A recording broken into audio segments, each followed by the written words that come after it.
और सबसे पहले बात करेंगे जम्मू कश्मीर में परिसीमन आयोग को लेकर क्या कुछ ज्यादा जानकारी सामने आ रही है। आपको बता दें, परिसीमन आयोग जम्मू कश्मीर पर अभी तक अपनी रिपोर्ट प्रस्तुत नहीं कर पाया है। आयोग के पास 6 मई तक की डेडलाइन है और आयोग को केंद्रीय विधि मंत्रालय को प्रस्तुत करनी है ये रिपोर्ट। 6 तारीख को जो है उनको अपनी ये रिपोर्ट सबमिट करनी है और केवल 2 दिन बाकी हैं। और इससे पहले जो अंदाजे लगाए जा रहे थे कि परिसीमन आयोग जो है 6 तारीख की डेडलाइन से पहले ही अपनी रिपोर्ट जो है वो सबमिट करवा देगा, लेकिन अब सिर्फ 2 दिन बाकी रह गए हैं। लेकिन अभी तक भी परिसीमन आयोग जम्मू कश्मीर पर अभी तक अपनी ये रिपोर्ट जो है वो प्रस्तुत नहीं कर पाया है। और इसी के साथ साथ जहां सिर्फ 2 दिन बाकी हैं, अब अटकलें ये भी लगाई जा रही है कि क्या परिसीमन आयोग की ये रिपोर्ट बनकर तैयार हो भी पाई है या नहीं हो पाई है। क्या 6 तारीख को भी परिसीमन आयोग अपनी ये रिपोर्ट सबमिट कर पाएगा या नहीं करवा पाएगा, ये अभी भी एक बड़ा सवाल बना हुआ है। इससे पहले परिसीमन आयोग की अगर बात करें तो इससे पहले भी कई डेडलाइंस जो है परिसीमन आयोग को दी गई, लेकिन उसके बावजूद भी वो डेडलाइंस पर खरा नहीं उतर पाया और उसके बाद लगातार डेट्स जो है वो एक्सटेंड कर दी गई। और अब 6 मई आखिरी तारीख जो है ये परिसीमन आयोग के लिए रखी गई थी, जिसमें परिसीमन आयोग को अपना जो मसौदा उन्होंने तैयार किया है, जो मसौदा रिपोर्ट उन्होंने तैयार की है, तमाम जो सजेशंस लोगों की तरफ से दी गई थी, जो भी पॉलिटिकल लीडर्स की अगर हम बात करें उनकी तरफ से जो भी विचार विमर्श करके जो भी अपनी अपनी बातें रखी गई थी, उन सब पर सोच विचार कर ये परिसीमन आयोग जो है ये अपनी रिपोर्ट प्रस्तुत करने वाला है। लेकिन उससे पहले ये अटकलें थी कि 6 तारीख से पहले ही रिपोर्ट जो है वो सबमिट कर देगा परिसीमन आयोग, लेकिन अभी तक कोई भी ऐसी बात सामने नहीं आ रही है। इसी पर ज्यादा जानकारी के लिए बातचीत करेंगे, हमारे साथ हमारे सीनियर साथी विनोद जी ज्वाइन कर चुके हैं। तो विनोद जी, हमें बताइएगा, अब केवल 2 दिन बाकी है परिसीमन आयोग को जो डेडलाइन दी गई थी। अंदाजे ये लगाए जा रहे थे कि 6 तारीख से पहले ही परिसीमन आयोग अपनी रिपोर्ट तैयार कर देगा, लेकिन अब क्या लगता है 6 मई को रिपोर्ट सबमिट हो सकती है या नहीं? इतना आपने ठीक कहा कि जो डेडलाइन थी वो 6 मई है। डेडलाइन इसलिए कहते हैं कि पैनल को जो कमीशन को जो एक्सटेंशन मिली थी 6 मई तक थी, तो स्वाभाविक सी बात है कि 2 दिन के बीच में ही रिकमेंडेशन को जो कमीशन है उसने अपने रिकमेंडेशन को लॉ डिपार्टमेंट को सौंपना है। तो कहीं ना कहीं संशय बना हुआ है कि आखिर इतनी देरी क्यों की जा रही है।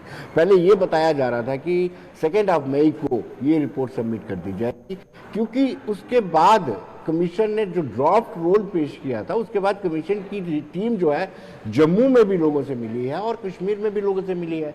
400 से करीब सजेशन और ऑब्जेक्शंस उन्होंने रिसीव किए हैं और उसके मुताबिक उन्होंने अपनी रिपोर्ट सबमिट करनी है, बनानी है, लेकिन अभी तक वो रिपोर्ट सबमिट नहीं कर पाए, जिसके चलते विपक्षी दल संशय में है और ये भी आरोप लगा रहे हैं कि हो सकता है सरकार इसको लिंगरान करना चाहती है।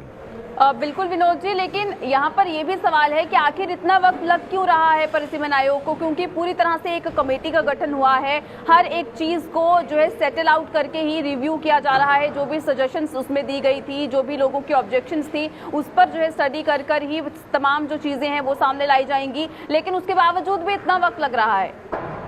जी बिल्कुल चेतना, लाजमी है कि रिपोर्ट को जल्द से जल्द पेश किया जाए। कल गुलाम नबी आज़ाद जो यूनियन मिनिस्टर भी रहे हैं और जम्मू कश्मीर के चीफ मिनिस्टर भी रहे हैं, बड़े कद्दावर नेता हैं, कल उन्होंने ये कहा है कि अगर जम्मू कश्मीर के हालात को और बेहतर बनाना है तो यहाँ पर जो हुकूमत है पब्लिक के हाथ में आनी चाहिए, यानी जो पॉपुलर गवर्नमेंट है उसकी फॉर्मेशन होनी चाहिए। और ऐसा ही डिलिमिटेशन कमीशन को भी डायरेक्शन खुद गृह मंत्री अमित शाह ने कहा था कि जल्द से जल्द रिपोर्ट की रिकमेंडेशन आ जाए, कमीशन की रिकमेंडेशन आ जाएंगी, उस रिपोर्ट के मुताबिक चुनाव करवाए जाएंगे।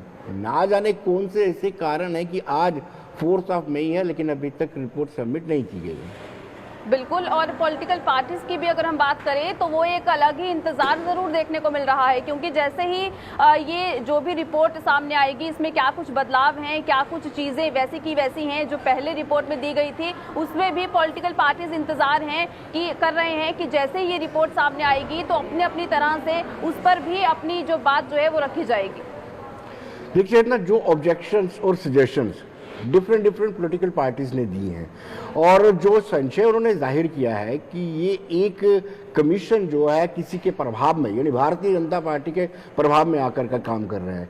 उन्होंने जो ऑब्जेक्शन दिए उनको इंतजार है क्या उनकी ऑब्जेक्शन और जो सजेशंस हैं उन पर गौर किया गया है। जो उन्होंने अपने सुझाव दिए थे, क्या उन सुझाव को उन्होंने इनकॉर्पोरेट किया है? उनको भी बड़ी उत्सुकता है कि कब ये रिकमेंडेशन आती हैं, कमीशन अपनी फाइनल रिकमेंडेशन देता है और पता चल पाएगा कि उनकी सजेशंस और ऑब्जेक्शन को इनकॉर्पोरेट किया गया है या नहीं।